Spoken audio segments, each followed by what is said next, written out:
کہ ہم نے کبھی سنجیدگی سے یہ سوچا ہے کہ ہمارے معاشرے میں کچھ لوگ ہمیشہ طاقتور کیوں رہتے ہیں اور باقی لوگ کیوں ساری زندگی حالات کے رحم و کرم پر ہوتے ہیں؟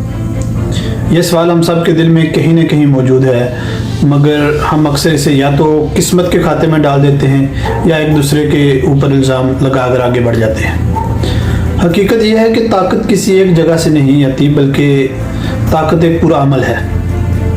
یہ نظام سے بھی جنم لیتی ہے، انسان کی اپنی حالت سے بھی، اور اس بات سے بھی کہ طاقت پر کوئی روک ہے یا نہیں۔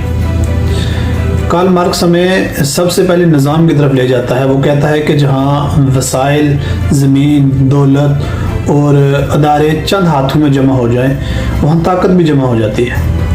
مسئلہ یہ نہیں کہ لوگ محنت نہیں کرتے، کارل مارکس کہتا ہے کہ مسئلہ یہ ہے کہ نظام کچھ لوگوں کے اوپر جانے کا موقع ہی نہیں دیتا۔ اس لیے طاقتور مزید طاقتور ہوتا جاتا ہے اور عام آدمی وہیں کا وہیں رہ جاتا ہے۔ یعنی کہ کارل مارکس کے نزدیک یہ پورا ایک نظام کا مسئلہ ہے۔ لیکن جب ہم نتشے کی طرف جاتے ہیں یا نتشے کو سٹڈی کرتے ہیں تو وہ ہمیں کہتا ہے کہ اگر انسان اندر سے ہار مان لے، خود کو کمزور مان لے اور ہمیشہ کسی اور کے بدلے کا انتظار کرتا رہے تو وہ چاہے کتنا ہی اکبر کیوں نہ ہو، کمزور ہی رہتا ہے۔ یعنی نتشے کے نزدیک طاقت صرف باہر نہیں ہوتی، طاقت انسان کے اندر بھی ہوتی ہے۔ جو اپنی صلاحیت کو نہیں پہچانتا وہ نظام بدلنے کی ہمت بھی نہیں کر پاتا۔ مگر یہاں ایک خطرہ ہے، اگر ہم صرف نظام کو ذمہ دار ٹھہرا دیں تو ہم اپنی ذمہ داری سے بچ نکلتے ہیں، یعنی کہ سارا قصور نظام پہ ڈالا اور خود سائڈ پہ ہو جاؤ۔ اور اگر ہم صرف فرد کی طاقت کی بات کریں تو طاقتور کا ظلم بھی درست لگنے لگتا ہے۔ یعنی کہ اگر ہم خود کو ہی گروم کر کے ایک طاقت حاصل کرنے کی کوشش کریں تو جب ہم ظلم کریں گے تو وہ بھی ہمیں نارمل لگنا شروع ہو جائے گا۔ یہی وہ جگہ ہے جہاں دونوں فلسفے ادھورے ہو جاتے ہیں۔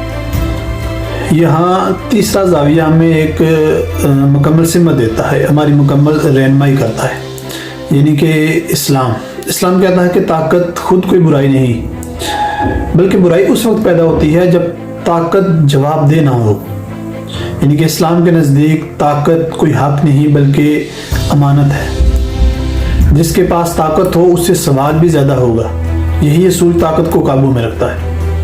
یعنی اسلام نہ صرف نظام کو پکڑتا ہے اور نہ ہی صرف فرد کو، بلکہ دونوں کو ایک ساتھ ذمہ دار بناتا ہے۔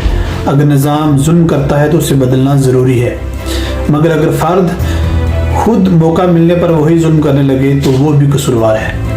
اسلام انسان کے ضمیر کو نظام کے ساتھ جوڑ دیتا ہے تاکہ طاقت صرف طاقت نہ رہے بلکہ ذمہ داری بن جائے۔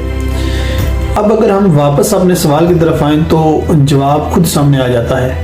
کچھ لوگ اس لیے طاقتور رہتے ہیں کیونکہ نظام انہیں سہارا دیتا ہے، باقی لوگ اس لیے کمزور رہتے ہیں کیونکہ نظام انہیں اوپر آنے نہیں دیتا۔ مگر یہ پوری بات نہیں ہے۔ طاقتور اس لیے بھی طاقتور رہتے ہیں کیونکہ طاقت جواب دہ نہیں ہوتی، یعنی انہیں کسی کو جواب نہیں دینا ہوتا۔ اور کمزور اس لیے بھی کمزور رہتے ہیں کیونکہ وہ یا تو خود ہار مان لیتے ہیں یا طاقت کو بغیر اصول کے قبول کر لیتے ہیں، یعنی کہ انہیں خود کچھ کرنا نہیں ہے اور جو طاقتور ہے اس کو مان لینا ہے۔ کیونکہ ہم نے کارل مارکس کی بات کی تو وہ ہمیں سکھاتا ہے کہ نظام کو منصفانہ بنائے بغیر معاشرہ نہیں بدلتا، یعنی کہ نظام کو منصفانہ ہونا چاہیے۔ مگر ہم اگر نتشے کی بات کریں تو وہ ہمیں جھنجھوڑتا ہے کہ خود کو بدلنے بغیر کوئی انقلاب نہیں آتا۔ لیکن ہمیں اسلام یاد دلاتا ہے اگر طاقت کو اخلاق اور جواب دہی کے بغیر چھوڑ دیا جائے تو ہر انقلاب نیا ظلم بن جاتا ہے۔ حاصل کلام یہ ہے کہ ہمارے پاس مکمل طرز زندگی اسلام ہے، نہ کہ یہ فلسفیوں کے چند نظریے۔